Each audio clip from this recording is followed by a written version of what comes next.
Hey everyone, and welcome back to a new video.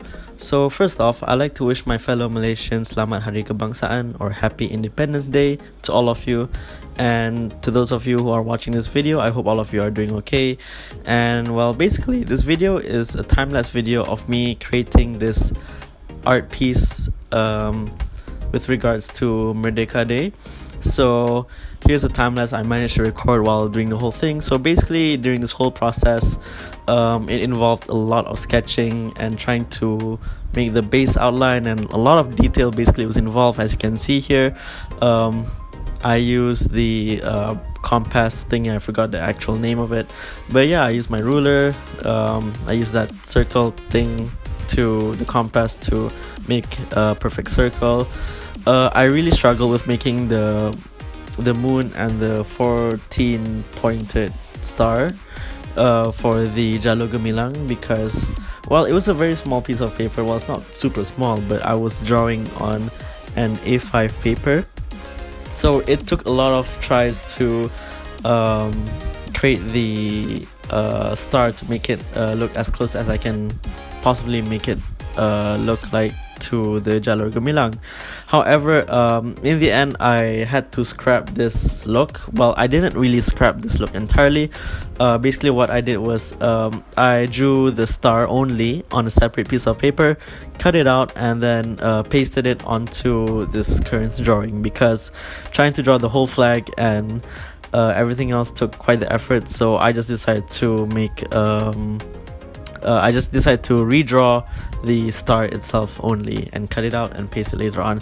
So now, as you can see, I just finished writing down the Rukun Negara, or the 5 Rukun Negara, in a circle around the flag, and then I'm starting to sketch the other stuff which I planned for this drawing, which is at the bottom. As you can see, is a group of people. All those are basically the frontliners of Malaysia, and then to the left and right I plan to include some key features of Malaysia, such as the food, some notable features, as you can see here.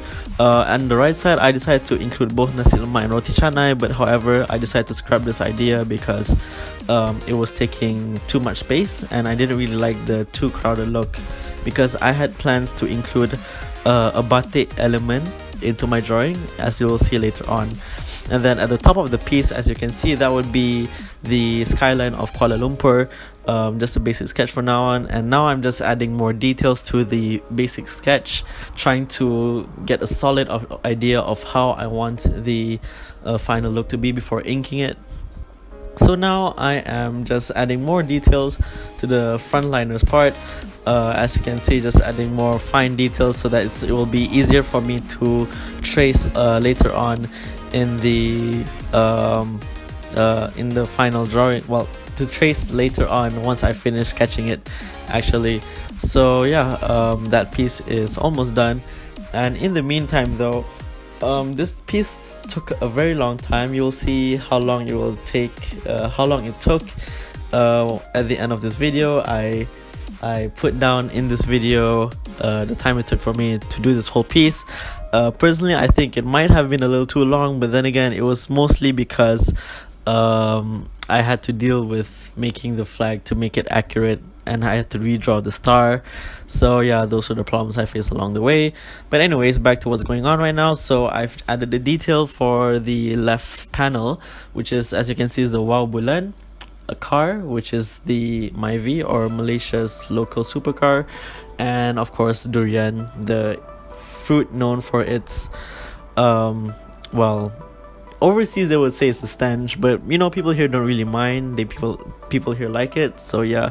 And then on the right side, I included the bunga raya, and then a plate of nasi lemak, and at the bottom would be the LRT. I think I put the LRT because I think it's the a pretty common, well, not pretty common, I'd say it's a mode of transport which Malaysians use on a daily basis, and pretty often to get from point A to point B. So now that's done.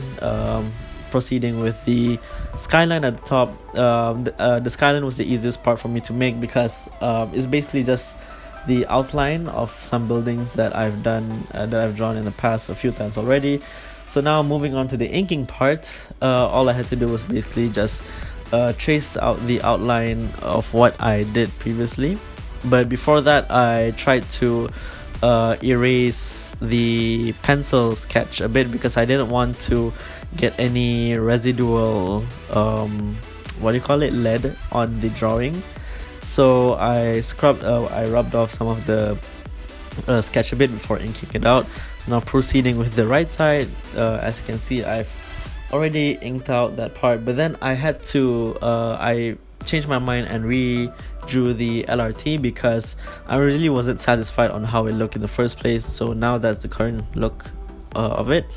So now moving on to the left side, starting with the inking process, I decided to reposition the durian and the Myvi by switching their places around because I just want to match the left and right sides, where the middle left and the right side, the right middle had food, whereas at the bottom part of the right and left panel had mode of transport.